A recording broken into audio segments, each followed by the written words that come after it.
You got any good psychiatry jokes? Yeah, I've thought about opening these podcasts with something kind of lighthearted, but I don't. I'm not. I'm not a jokester in that sense. No? Any funny stories? What about a funny story? I don't know a funny story about anger management that I can tell at the moment. So let me just say, we are here this morning to talk about anger management specifically as it relates to ADHD, but the discussion has to be more than just ADHD. It's a very relevant topic in psychiatry because people will come in and say, I've got an anger problem, or my wife tells me I need to get help because I have a problem with angry outbursts. So it's really a very interesting phenomenon when you look at it from a psychiatric standpoint. So just to kind of relate some basics here, okay? Patient comes in, and I'm thinking about this common pattern that we see in which men come in, and they say, I'm here because, I need to talk to somebody. Well, what do you need to talk about? Well, I have an anger problem. Really, what's that like? Well, I just have a problem that I go off every now and then, and I usually go off on my wife. And I'm thinking, okay, we call those angry outbursts. And he says, yeah, my wife thinks I might be bipolar. I'm thinking, well, I understand why she would say that. So let's talk about that. When she thinks he might be bipolar, what she's thinking, and this is common knowledge in the community, it's not accurate knowledge, but it is common, that somebody who suddenly flies into a rage is having a mood swing, that they go from one mood to an angry mood. Well, anger is actually not a mood, all right? Bipolar disorder is primarily a mood disorder. So just because a patient goes from normal to 160 with their anger does not mean they're having a mood swing. That's the inaccuracy of it. So what I'm going to ask at that point is, are you feeling irritable? And then you have to define irritable. Irritable means feeling on edge, as if you just aren't tolerating frustration well at all. The smallest thing will set me off. And in fact, patients will use those words. The smallest thing will set me off. So if they had this ongoing irritability, such that the smallest thing will set me off, then that can be a mood symptom. It can be bipolar disorder. Now, we don't want to talk too much about bipolar disorder in this particular podcast, because then we would get into a discussion of manic episodes and depressive episodes, and when people go reading about bipolar disorder, that's what they're going to read about. So when we have a patient then who has a steady, ongoing irritability, we might still choose to call that bipolar disorder and medicate it with those bipolar medications, which do help. And they can be life-saving, and they can save marriages. But in the workup of the patient, there is a difference between the patient who's irritable all the time and the one who's just fine until his wife pushes his buttons. And we'll come back to this question about the wife and whether she's provoking him at a later point in the conversation. Right now, we're defining the angry outburst. So the other thing that can happen is we live in a very stressful society that is very much self-imposed. In our culture, people believe that they need to be busy doing something all the time. If they're spending 5 minutes on the couch, they're lazy, or somebody might accuse them of that. So high expectations. People have expectations of themselves, expectations of others. Go, go, go, go, go. That's what it takes to live a successful life, and that is stressful. So then, as you know, we also have people coming in here completely overwhelmed, and they're complaining of anxiety, and their anxiety's through the roof, and they're having panic attacks because they're trying to do so much, and there's no downtime. There's no time to recuperate, to reset, to rest. So in a very interesting sense, the panic attack in a situation like that is similar to the angry outburst, because people might be responding to that level of stress differently. So, for instance, I have another patient who saw me recently who he goes off every now and then, and his story is that he grew up with a father who had extremely high expectations, gave him adult responsibilities at a very early age, and this guy is wound up so tight that he blows every now and then. It's that angry outburst from culture, we'll call them cultural expectations also. I mean, there's a little more than culture there, but that's the point. Then we have the ADHD problem. The ADHD brain is easily overwhelmed. That is, one of the weaknesses that we have is that we don't organize our thoughts about something instantly. So when we are suddenly faced with a stressor, it hits. Let's say the boss walks into the office and says, I've just had a couple of complaints about you. We're going to need to talk about it. And your anxiety goes through the roof and you go blank. That is the ADD brain getting overwhelmed very easily. Well, you can imagine then that with some people, due to stress, due to everything they have on their minds, that a man might get home at night and the wife has had her own stressful day and she starts ventilating and he starts getting overwhelmed and thinking that he's supposed to fix something in that conversation, and then he goes off, the angry outburst. He thinks somehow that she's starting to attack him, so then his angry outburst is the counterattack. Only maybe she does have a pattern of provoking him because that's a learned behavior on her part. Maybe she has her own anger problem. But in an ADD discussion, what we're looking at is he gets overwhelmed easily and he responds in anger. Only the anger slips out impulsively. It's like it gets triggered. And so off he goes in a fit of rage. So then there's another crisis in the marriage all of a sudden. And that kind of thing can happen daily, if not more than once a day. So then there's the relational component. All right. You have to consider what's going on in the relationship when he has an angry outburst. She's not innocent, right?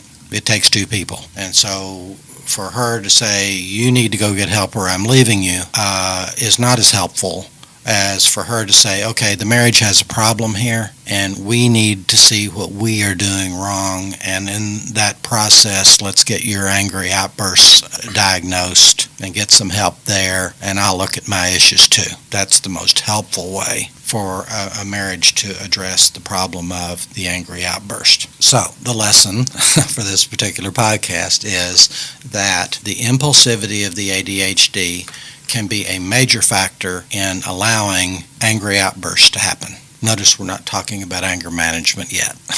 That's a different conversation, probably a different podcast. Any questions? You're sitting there taking notes and listening attentively. So what do you think about this idea that this phenomenon of impulsivity? People really don't understand ADD. They kind of have a stereotype in mind. Even when they have it or somebody in the family has it, they think they understand it, but they still really don't, because they're not viewing the characteristics of ADHD as characteristics. They're most inclined, honestly, to look at them as character flaws. So the patient with the angry outburst is the people are responding as if he has this major problem with his character, okay? And yet, if it isn't clearly character, it must be bipolar disorder. Because notice, in bipolar disorder, you're not guilty of a character problem. You got a mental illness that's causing it. So that's part of the evaluation that we do. On that, it makes me think of a kind of early 20s patient who came in the other day with his mother, diagnosed ADD, and this was an unscheduled visit, or, it wasn't like a 3-month follow-up or something, and she's looking at me like, fix this child, and we kind of got into it, and she has a very strong personality, and clean your room and clean the backyard, and he freezes up. Mm-hmm. And in her mind, she's describing it like, that's a character flaw, like wondering, why does he freeze up? Why does he not do his chores or get to his to-do list when she's coming at him like so? Yeah, I just thought of that one patient. I see that every day. Right.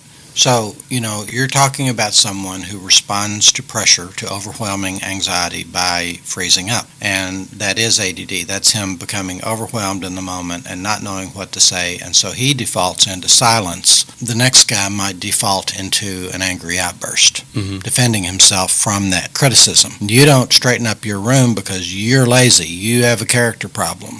Well, that's not helpful. And furthermore, in that ADHD conversation, that is an example of setting expectations such that if you just try harder to be normal, then that's what you need to do. Right. You need to try harder. to be normal. In ADHD, I like to talk about ADD as, and I do use those terms interchangeably, ADD and ADHD, that the ADD brain is a different kind of brain. There is a different set of strengths and weaknesses normally. So that having the same expectations of somebody with ADHD as you would have of somebody who has what I call a non-ADD brain, those people that we consider to be average. Notice I'm avoiding the terms normal and abnormal there, because people with non-ADD brains are not necessarily normal. Okay. And it's just not useful to think in terms of whether the person with the ADD brain is normal or abnormal. He's different. His brain works differently. And we're all alike. Up to 20% of the population have either ADD or patterns of ADD that are mild enough that it's not particularly diagnosable, but it's still there. And that group of people, and I'm one of them, creative, empathic, sensitive, and usually of above average intelligence. Though that's what I call the upside of ADD. So a parent, for instance, we've talked some about parenting of children with ADD. You expect different things. You don't parent them as if they need to try harder to be normal. You view them as being, different, but in a good way first. A good way first, that while you might not be learning particularly well in the public school system, you learn very well when you are allowed to focus on something that's very interesting to you. And so if we can present to you interesting things over and over again, and otherwise inspire you to find it interesting and to have fun with it, then people with ADD learn very well and often end up very energetic, creative, productive people working circles around everybody else. That if we know what to expect of the ADD brain, then people develop into happy, successful people. If we treat ADD as if it's a problem, then people grow up thinking there's something wrong with them that needs to be corrected, that needs to be medicated, that needs to be accommodated. If we look at ADD in terms of severity, you've got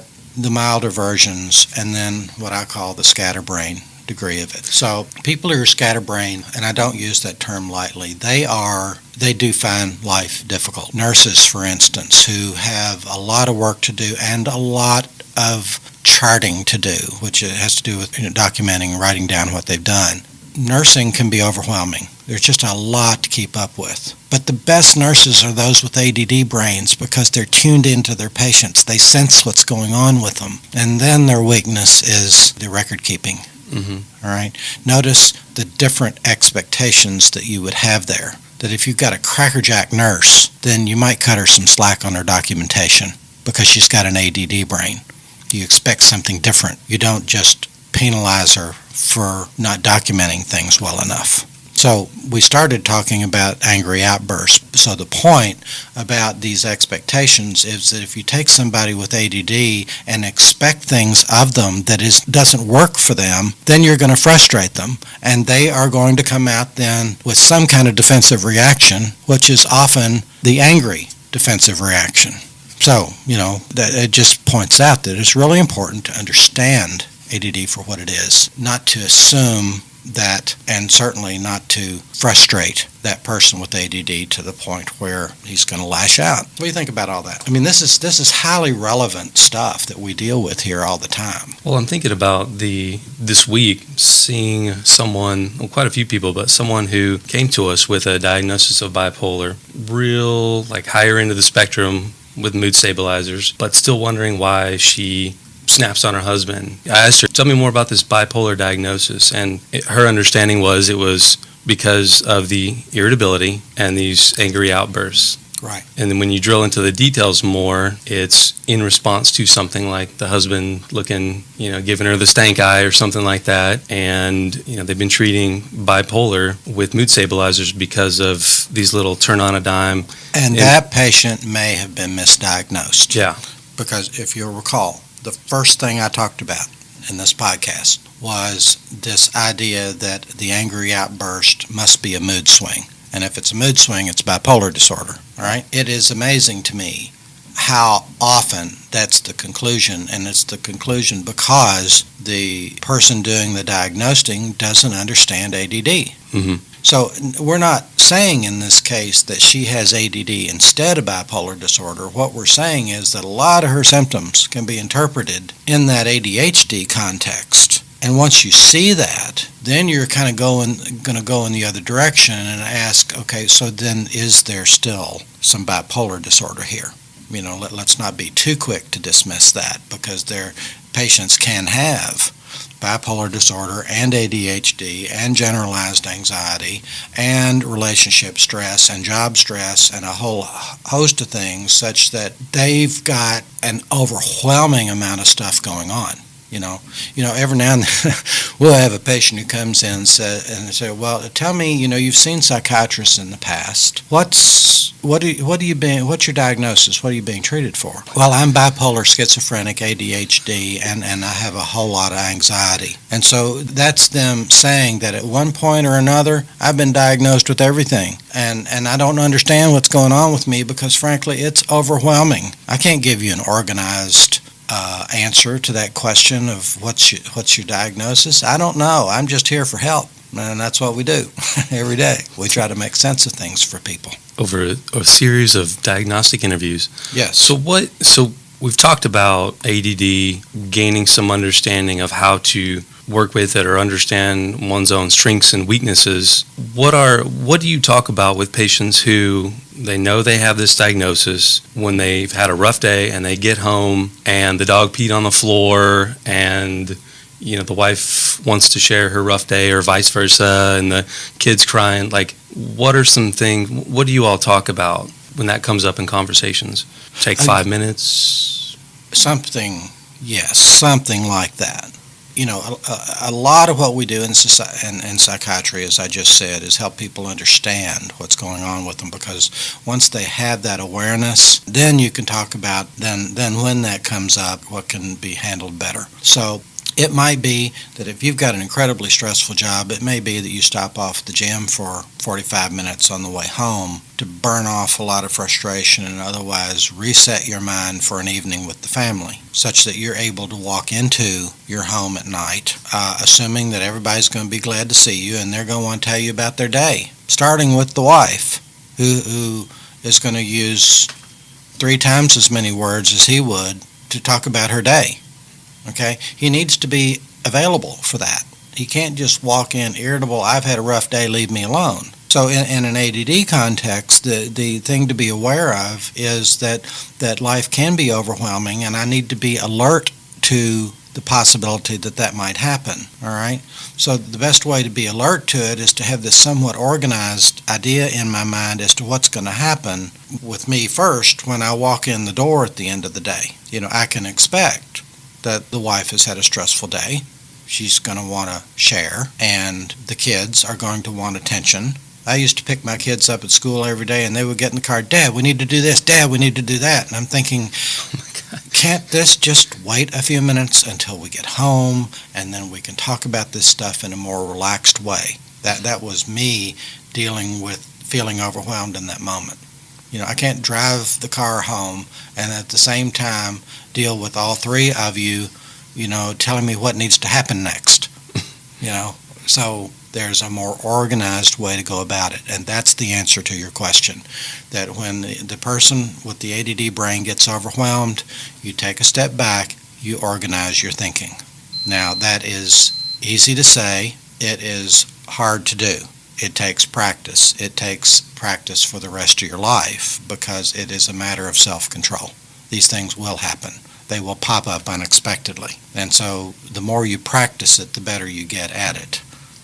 But you don't ever expect to be perfect at it, just to mention that. One thing I've seen work for patients, and one thing that I do is when I get home, it's been a rough day, or I got to get a call about a family member who's got an illness or whatever, and that throws me off. When I get home, my process is, put my stuff down, put on my comfy clothes, and then go feed the chickens and the quail and, that sort of thing. That's my window to kind of settle down and focus on something else, and then address, family member who wants to share. But you're single, and single people have that. No. Single people have simpler lives in that sense. Not single, but yeah. So I've got a process of kind of get home, unwind, feed the birds. I'm pet just the- putting in a plug for the guy who goes home to the wife and the children and all of their stuff and can easily be overwhelmed by it as soon as he walks in the door. Right. And he might respond with an angry outburst, which essentially says, give me a minute, but there's a better way. Right, and maybe he takes 15 minutes to fill Yeah. his cup and go work on Exactly. the car in the garage, or, go shoot hoops or something for 10, 15 minutes like that to decompress. Or something in the moment, just mindful moment. I'm going to take a moment before I walk in the house and kind of reset. If you're aware, then you're likely to take that next step, which is to get better at it. Okay, so I think we've got the point about impulsivity of ADHD and the phenomenon of angry outbursts and how in that patient ADD needs to be considered. And so, in a future podcast, maybe we'll get more into actual anger management. I think a lot of people would like to hear that discussion.